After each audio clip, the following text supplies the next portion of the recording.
Apple is a company that doesn't have the most resources of everybody in the world. And the way we've succeeded is by choosing what horses to ride really carefully, technically. We try to look for these technical vectors that have a future and that are headed up. And, you know, technology, different pieces of technology kind of go in cycles. They have their springs and summers and autumns, and then they, you know, go to the graveyard of technology. And so we try to pick things that are in their springs. And if you choose wisely, you can save yourself an enormous amount of work versus trying to do everything. And you can really put energy into making those new emerging technologies be great on your platform, rather than just okay because you're spreading yourself too thin. So we have a history of doing that. As an example, we went from the 5-inch floppy disk to the 3.5-inch floppy disk with the Mac. Before other people, right? We were the first to do that. We made the 3.5-inch floppy disk popular. Sony invented it, and we put it in the first products. And there were some good reasons we did that. We got rid of the floppy disk altogether in 1998 with the first iMac.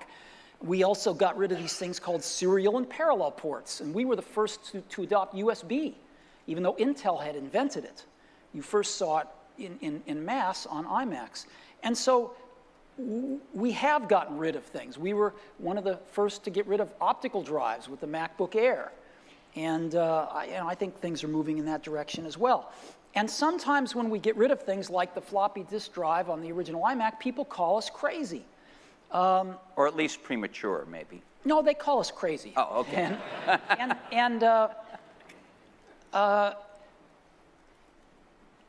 But sometimes you just have to pick the things that look like they're going to be the right horses to ride going forward.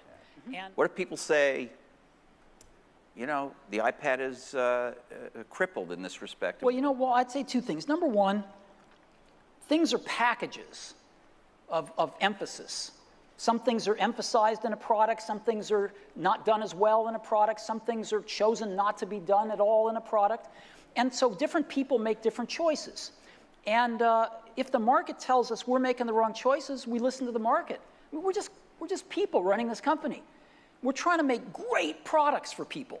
And so we have at least the courage of our convictions to say, we don't think this is part of what makes a great product. We're going to leave it out. Some people are going to not like that. They're going to call us names. It's not going to be in certain companies' vested interests that we do that, but we're going to take the heat because we want to make the best product in the world for customers. And we're going to instead focus our energy on these technologies, which we think are in their ascendancy and we think are going to be the right technologies for customers. And you know what? They're paying us to make those choices. That's what a lot of customers pay us to do, is to try to make the best products we can. And if we succeed, they'll buy them. And if we don't, they won't. And it'll all work itself out.